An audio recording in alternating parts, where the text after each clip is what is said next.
बिहार के बाद अब देश के कई राज्यों में एसआईआर यानी वोटर लिस्ट के रिवीजन को लेकर बीजेपी और चुनाव आयोग के खिलाफ मोर्चा खुल गया है।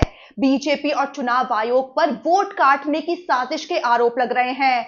ममता बनर्जी ने तो चेतावनी भरे अंदाज में कह डाला कि आग से मत खेलो। यहां तक कि इस एसआईआर प्रक्रिया को लेकर तमिलनाडु में बड़ी सर्वदलीय बैठक होने जा रही है। चलिए आपको समझाते हैं कि इंडिया गठबंधन की पार्टियां क्या तर्क देकर इस एसआईआर प्रक्रिया का विरोध कर रही हैं और क्यों बीजेपी की चुनाव आयोग से मिली भगत के आरोप लग रहे हैं। दरअसल बिहार में जब एसआईआर के तहत वोटर लिस्ट में बदलाव हुए तो इतना बवाल हुआ था कि सुप्रीम कोर्ट को बीच में आना पड़ा। यहां तक कि बिहार में वोटिंग होने वाली है, लेकिन सुप्रीम कोर्ट में भी अब तक इस बहस का कोई नतीजा नहीं निकला है। अब 4 नवंबर को अहम सुनवाई होनी है, यानी वोटिंग वाले दिन से ठीक 2 दिन पहले। अब सुप्रीम कोर्ट का फैसला बिहार चुनाव पर बड़ा असर डालेगा कि आखिर वोटिंग एसआईआर के बाद जारी हुई नई वोटर लिस्ट के आधार पर होगी या नहीं। लेकिन सुप्रीम कोर्ट का फैसला आने से पहले ही अब वही कहानी, वही एसआईआर यानी स्पेशल इंटेंसिव रिवीजन की प्रक्रिया बिहार की सीमाओं को पार करके 12 और राज्यों और केंद्र शासित प्रदेशों में पहुंच चुकी है, जिनमें शामिल हैं पश्चिम बंगाल, मध्य प्रदेश, राजस्थान, उत्तर प्रदेश, केरल, पुडुचेरी, तमिलनाडु, अंडमान निकोबार, छत्तीसगढ़, गोवा, गुजरात और लक्षद्वीप। ऐसे में विपक्षी दलों ने इसके खिलाफ मोर्चा खोल दिया है और कहा है कि ये कोई सुधार नहीं है, बल्कि वोट काटने की साजिश है। चलिए आपको विपक्ष के तर्क बताते हैं।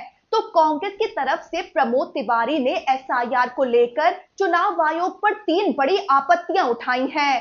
पहली, जब बिहार का मामला सुप्रीम कोर्ट में अभी लंबित है तो देश भर में इसको कराने की इतनी जल्दबाजी क्यों है। दूसरी आपत्ति उठाई कि बीजेपी ने बिहार में अवैध प्रवासियों की बात उठाई थी, लेकिन चुनाव आयोग ने अब तक कोई डेटा जारी नहीं किया कि आखिर एसआईआर के बाद बिहार में कितने अवैध प्रवासी हटाए गए। और तीसरी आपत्ति उठाई कि अगर बात अवैध वोटर्स की है तो असम को इस प्रक्रिया से बाहर क्यों रखा गया। तो प्रमोद तिवारी ने बड़ी बात कह डाली है कि ये मोदी अमित शाह की नीतियों पर तमाचा है कि बिहार में घुसपैठियों का कोई सबूत नहीं मिला, यानी जिसका हवाला देकर चुनाव आयोग और बीजेपी ने इस प्रक्रिया को कराने का जोर दिया था, वो मामला बिहार में फुस निकला।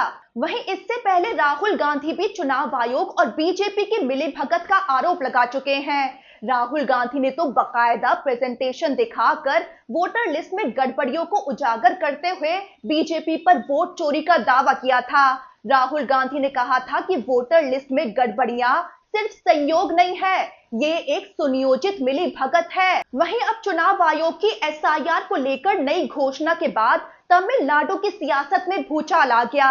मुख्यमंत्री एमके स्टालिन की पार्टी डीएमके ने एसआईआर को वोट काटने की साजिश बताते हुए 2 नवंबर को सर्वदलीय बैठक बुलाई है।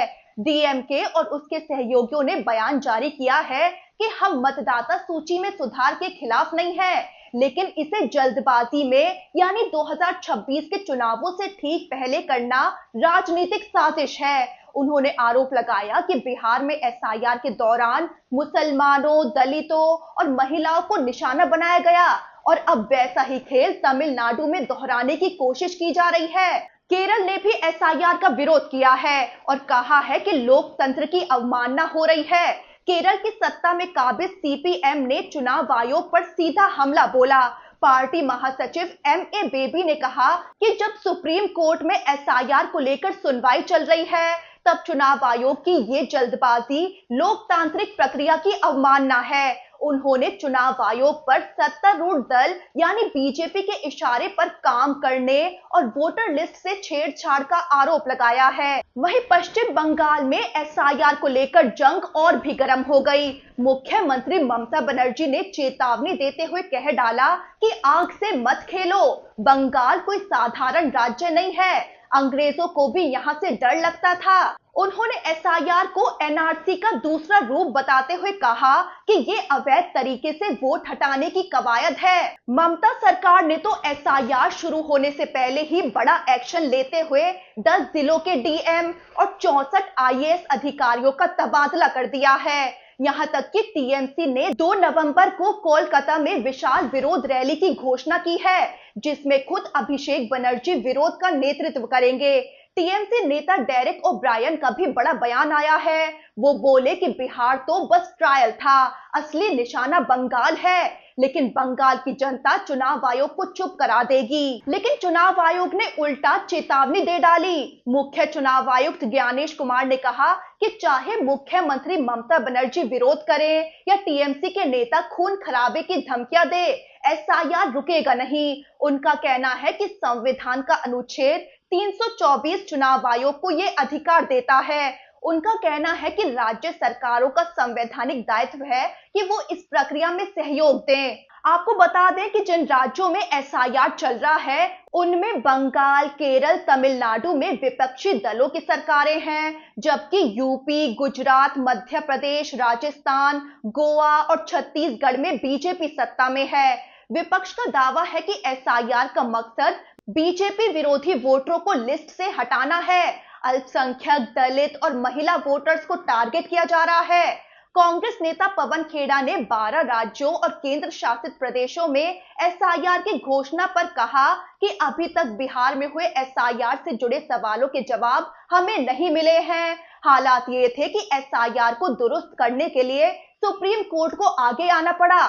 वो बोले कि बिहार के एसआईआर से चुनाव आयोग और बीजेपी की नीयत पूरे देश के सामने आ चुकी है। वहीं राजनीतिक विश्लेषक योगेंद्र यादव ने चुनाव आयोग से बड़े 14 सवाल किए हैं। उसमें से बड़ा सवाल ये किया कि जब एसआईआर का उद्देश्य अवैध विदेशी नागरिकों को हटाना बताया गया था, तो चुनाव आयोग ने ये जानकारी क्यों नहीं दी कि बिहार में कितने विदेशी पाए गए और कितने विदेशी मतदाता सूची से हटाए गए। तो एसआईआर 2.0 के तहत बिहार के बाद अब चुनाव आयोग ने देश के 12 राज्यों और केंद्र शासित प्रदेशों में दूसरा चरण शुरू कर दिया है। 28 अक्टूबर से शुरू होकर ये प्रक्रिया 7 फरवरी 2026 तक चलेगी। मतलब अगले 3 साल में जिन 10 राज्यों में विधानसभा चुनाव होने हैं, वहां अब एसआईआर की गूंज सुनाई देगी। 2026 में पश्चिम बंगाल, केरल, तमिलनाडु और पुडुचेरी में चुनाव होने वाले हैं। 2027 में गोवा, गुजरात और उत्तर प्रदेश में और 2028 में छत्तीसगढ़, मध्य प्रदेश और राजस्थान में विधानसभा चुनाव होने हैं। अब सवाल ये है कि क्या एसआईआर वाकई पारदर्शिता का प्रतीक है या ये वोटर लिस्ट के नाम पर सत्ता की नई सर्जरी है। एक तरफ आयोग कहता है कि ये संवैधानिक सुधार है, तो दूसरी तरफ विपक्ष चिल्ला रहा है कि ये वोटर लिस्ट में गड़बड़ी करने की साजिश है। बिहार से उठी आग अभी बुझी नहीं थी कि अब बंगाल, तमिलनाडु और केरल समेत कई राज्यों तक फैल चुकी है। 2 नवंबर को एसआईआर के खिलाफ बड़ा दिन होने वाला है, जहां एक तरफ इस प्रक्रिया के खिलाफ डीएमके की सर्वदलीय बैठक होगी, वहीं बंगाल की सड़कों पर टीएमसी की विशाल रैली होगी और इसके बाद 4 नवंबर को अहम दिन होने वाला है, जब सुप्रीम कोर्ट बिहार में हुई एसआईआर प्रक्रिया को लेकर फैसला सुनाएगा।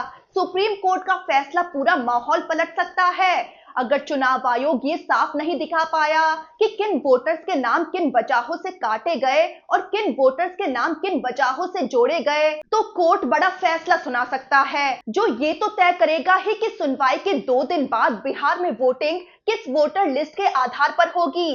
साथ ही बाकी राज्यों में की जा रही एसआईआर प्रक्रिया भी सवालों के घेरे में आ सकती है।